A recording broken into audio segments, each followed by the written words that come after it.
In today's video, I'm gonna share my May 2025 TBR, and I usually don't do TBR video because I am a mood reader. I feel like if I have to pick and choose books from a certain prompt or anything like that, I don't think that would actually work well with me or work well for me. Anyways, if you don't know, May is actually AANHPI month, and that is Asian Americans, Native Hawaiian, Pacific Islander month. So I kind of try to pull all of the books that I have in my personal library that is written by AANHPI authors. Unfortunately though, I should say that the books that I have on my list is only by Asian American authors. I don't have, I think, book from Native Hawaiian or Pacific Islander authors. So I need your help. If you do have recommendations for me, please leave them in the comment below. I would highly appreciate it. Anyways, hello friend, my name is Sarah and welcome back to my channel. Like I mentioned earlier, I am sharing my May 2025 TBR list, but let's just jump right in to the very first book that I have, and it's this one called The Romance Rivalry by Susan Lee. I actually just finished this book last night. I also was able to get this book early from a local bookstore nearby. I'm not gonna say which one because I don't want to get them in trouble. This book was supposed to be out May 13, but I definitely bought it in the beginning of May before I went to my work retreat last weekend. This book is about Irene, who is a book reviewer online, and about Aiden, who is her rival. Both of them read romance books, and every time Irene read a book and posts the review for the book, Aiden would also basically read the same book, but his review is the total opposite of her review. So if she likes a book, he would hate it. If she hates a book, he would love it. So she just doesn't like the way that it seems like he's not really stealing, but kind of like copying her review or like trying to read the same book, so both of their reviews are out around the same time and all of that. And lo and behold, when Irene goes to college, who did she see on the first day? Aiden. They actually went to the same college. They are even taking the same literature class, and they need to do a group project together. I'm not gonna say any more other than that, but this book is actually pretty cute because each of the chapter of the book is like a romance book trope. So you would see workplace romance, insta love, small town romance, miscommunication trope, star-crossed lovers, the chosen one, and all of that. So it's actually really cute. However, I think that because the characters are 18-year-olds and it's written as someone who is just turned 18, I feel like the whole story is a little bit chaotic, and I feel like I'm a little too old to be reading this book. But if you do like that kind of writing style and if you like that kind of setting, I think you would definitely love this book. The second book in my TBR list, I've actually also already read it, and it is The Girl Most Likely To by Julie Tu. This is about Rachel and Danny, who were kind of friends in high school. This is like back in the day when AIM is still a thing. Basically, she was talking to this guy and they didn't realize after a little bit that they actually went to the same school, and then when they finally realized who each other is, they kind of became friends in high school. And the story in this book is kind of going back and forth between like the present timeline and back in the day when they were still in high school, to kind of go back in time and talk about like how their friendship was back in the day when they were in high school. If you live in the San Gabriel Valley, like the 626 area where my husband Ricky was born and raised, basically, I think you would like this book because it talks a lot about the places in that area. So you hear about Alhambra, West Covina, Commonwealth, which I think is one of the main streets in that area. They talk about Lollicup and something else I forgot. Oh, and the Hat. I feel like if you're from that area, like East LA, slash Monterey Park adjacent area, you know where the hat is, but they talk about it all in this book. I kind of know some of these places, so I kind of relate to it. But one of the things that I think is the major plot of this book, it's not a spoiler, I don't think, but the majority of the book kind of happened during one night, which is their 20-year high school reunion. And I just realized I don't like that setting or that timeline. Like, it's just so close together. I feel like it's been stretched out as far as they can to fit in a book. So it's not my favorite romance book, but I definitely want to read more from her. I know she has other romance books that people love and recommend for me, so I'm definitely gonna check more of her books, but this one I'm not really a big fan of. So if you have read this book, let me know in the comment below what you think about it, and if you have read from this author, let me know some of her other books that you like so I can hopefully read them in the future. The next book is actually, I think, part of a book series. I don't know if they're kind of like standalone series where you can read them on its own, but this one is the Kiss Quotient, is that how you say it, by Helen Huang. I think this is the first book in the book series. I do have, I believe, all three of them. No. I have the first book, which is this one, and the second one, I think, called The Bright Test. I haven't really read what this book all about, so let's just read the back of the book together. A heartwarming and refreshing debut novel that proves one thing: there's not enough data in the world to predict what will make your heart thick. It is actually pretty interesting how like a lot of people are trying to figure out the algorithm for like love or like matchmaking and how they collect data and stuff like that. So I think this book has that kind of element. And as a data analyst, that is my full-time job title, it's kind of interesting to me. So Stella Lane comes up with algorithms to predict customer purchases, a job that has given her more money than she knows what to do with, and way less experience in the dating department than the average 30-year-old. It doesn't help that Stella has Asperger's or that French kissing reminds her of a shark getting its teeth cleaned by a pilot fish. Her conclusion: she needs lots of practice with a professional, which is why she hires escort Michael Fenn. With the looks of a K-drama star and the martial art moves to match, the Vietnamese-Swedish stunner cannot afford to turn down Stella's offer. And when she comes up with a lesson plan, he proves willing to help her check off all of the boxes, from foreplay to more than missionary position. Before long, Stella not only learns to appreciate his kisses, but to crave all of the other things he's making her feel. Their no-nonsense partnership starts making a strange kind of sense, and the pattern that emerges will convince Stella that love is the best kind of logic.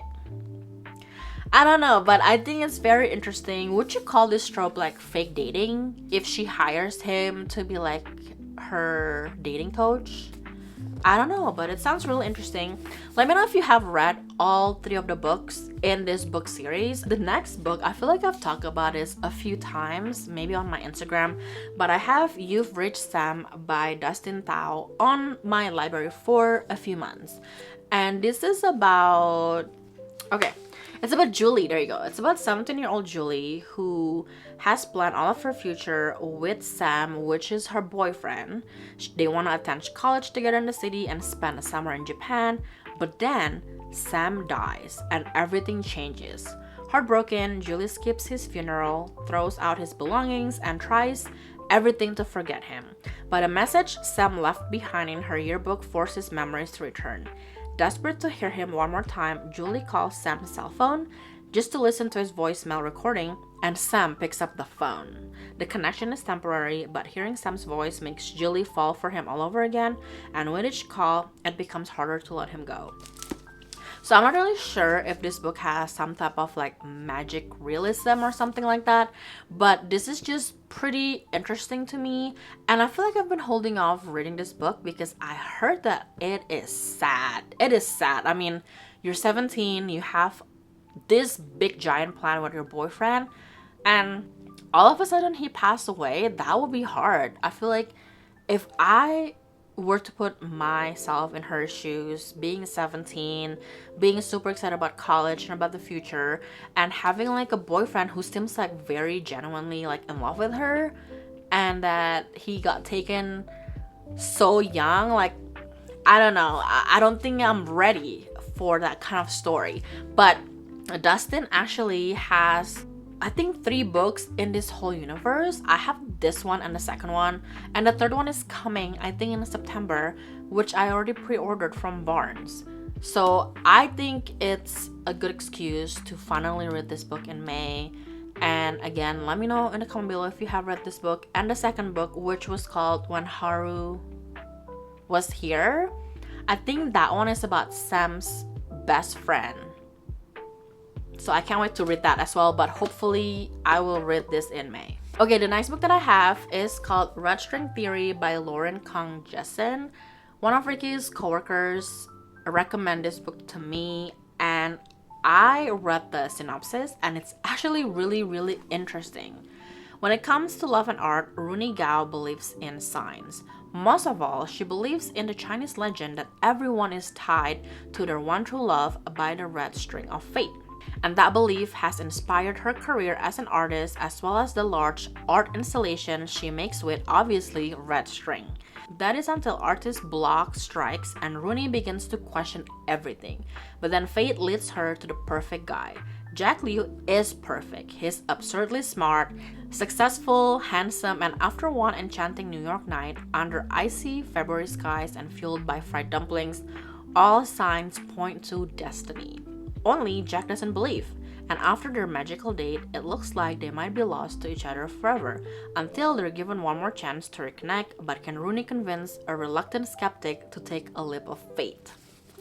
I feel like I've heard this red string theory like so many times in other books and movies, and I know it's probably based on different like culture beliefs, but I'm Chinese, so I believe that this is probably a Chinese thing as well. So let me know if in your culture, whatever your culture is, if this red string theory is like a thing, because I know I also read about the red string theory. I don't remember which one, but I feel like it was from Sabrina the Teenage Witch. Alright, so the next book that I have is called Time Loops and Meet Cutes by Jackie Lau. This is the other book that my local bookstore already has out on their shelves before the release date. I think it's released May 6th, so it's technically already came out, but I bought this like I think May 3rd, May 2nd or something like that. And when I saw this on the shelf, I was like, wait, this book was supposed to be out a little bit later, not like today. So I don't know what happened. I think that bookstore just put out new release books early, so maybe I need to check there more often. Let me just tell you, today I also went to that bookstore, and there is a book that was supposed to be out May 20th, which is Catherine Center's The Love Haters, but I already saw a few books out there on their shelves today, which is May 10. So I don't know what's going on. I probably should have picked that up, but the thing is, I already read the book. I read the arc. I love it. It was a 5-star. Maybe I will get it eventually, but not today. Anyways, let's go back to this book. I think this is a book about one of those like weird Freaky Friday moment. Not really kind of like Freaky Friday, but basically you're in a loop. So you live the same day over and over again, and you have to do something to make the loop stop, like to break the circle. Anyways, so I'm gonna read the back real quick. Noelle Tom really shouldn't have eaten those dumplings at the night market, but the old woman at the stall said they'd give her what she needed most, and what Noelle desperately needed after another long work week was dinner. Except now she's reliving the same Friday. Every morning her alarm goes off at 6:45. Worst of all, any work she does at her job as an engineer is erased when she wakes up. Monday night never come in this workaholic's nightmare. Noelle has no idea how being trapped in a time loop is the thing she needed most, and a trip to the food stall doesn't help because there's no sign of it. Then she meets good-looking Cam, who appears in multiple places on her Friday. While the brewery owner seems to have no memory of their encounters, there are signs he might be the key to getting unstuck. But Noelle can't figure out how, even when she steps outside of her comfort zone and lifts a little. As she grows more attracted to Cam, she becomes more worried that she'll never escape the loop and he'll never recall her name. And if she does ever get out, could they be together in the real world? I just decided to get it because I kind of like that time loop storyline, because it's just interesting. It could be boring for some people, I know, but I just want to figure out, like, how would you break the loop? Like, how would you break it? How would you get back into, like, your own life? I mean, I don't know if it's actually possible to have that happen in, like, real life, but I just want to know if it would ever happen to me in the future. But anyways, this is my first book by Jackie Lau, so hopefully I do like it. I know she has some other books that are out there already. She might have a few books coming out, or not a few, like, she might have a new book coming out maybe in the next year or so. But I can't wait to read this book. If you have read any other Jackie Lau's books, let me know comment below which one I should read next if I do like this book. The next couple books are actually from the same author, and it is XOXO and ASAP by XCO. XCO is actually a local here to Las Vegas, and when I went to this one bookstore called XOXO Book Boutique on Indie Bookstore Day back in April, the owner of that bookstore told me that XCO is actually a local. I've heard about these two books of hers quite a while ago, and I've always been wanting to pick it up, so I decided to buy them from that bookstore. And I finally follow XCO, and it's true, she is Las Vegas local, and she went to a Barnes & Noble near me to do some signing and all of that. I was gonna go, but I don't know, that day work was just crazy, so I decided not to go. However, I did go, I think, over the weekend, and I found some of her signed books from that book meetup, and I decided to get one. I can show it to you maybe later, but it's somewhere there in my bookshelf. But anyways, these two books are technically a part of a series, but I think you can read it on its own, whichever one you like better. But XOXO is about Jenny. Jenny didn't get to be an award-winning, classically trained cellist without choosing practice over fun. That is until she meets Jae Woo, who pulls her into an unforgettable evening wandering Los Angeles with him the night before his flight home to South Korea. With Jae Woo an ocean away, there's no use in dreaming of what could have been, but when Jenny and her mother move to Seoul to take care of her ailing grandmother, who does Jenny meet at her new elite arts academy? Jae Woo. This kind of gives me like the romance rivalry like vibe, because like they kind of know each other, but then they kind of meet again. Turns out Jae Woo isn't just any student, he's a member of one of the biggest K-pop bands in the world, and like most K-pop idols, Jae Woo is strictly forbidden from dating anyone. When a relationship means not only jeopardizing her place at her dream music school, but also endangering everything Jae Woo's worked for, Jenny has to decide once and for all just how much she is willing to risk for love. I mean, if you're a fan of K-pop idol and K-pop in general, I feel like you would like this, and it kind of gives me that XO Kitty TV show as well, because she went to Seoul, South Korea to go to this school and all of that. It's kind of giving me that vibe. I'm hoping that I do like it, because again, it sounds interesting. I might feel like I might be too old to read this type of book, but we shall see. The second book is called ASAP, and just look at the cover. Isn't the guy so cute? I feel like the girl is also so cute.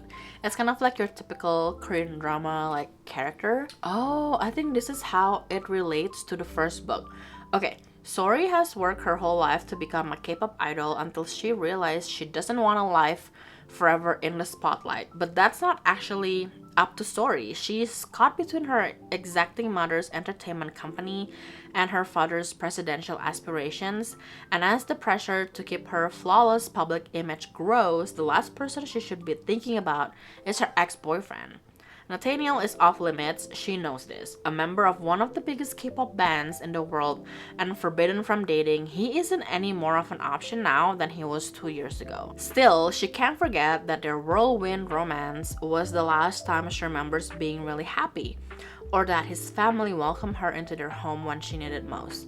So when Nathaniel finds himself rocked by scandal, Sori offers him a hideaway with her, and back in close quarters, it's hard to deny their old feelings. But when Sori gets an opportunity to break free from her parents' expectations, she will have to decide, is her future worth sacrificing for a second chance at love? I feel like the guys in these two books are related.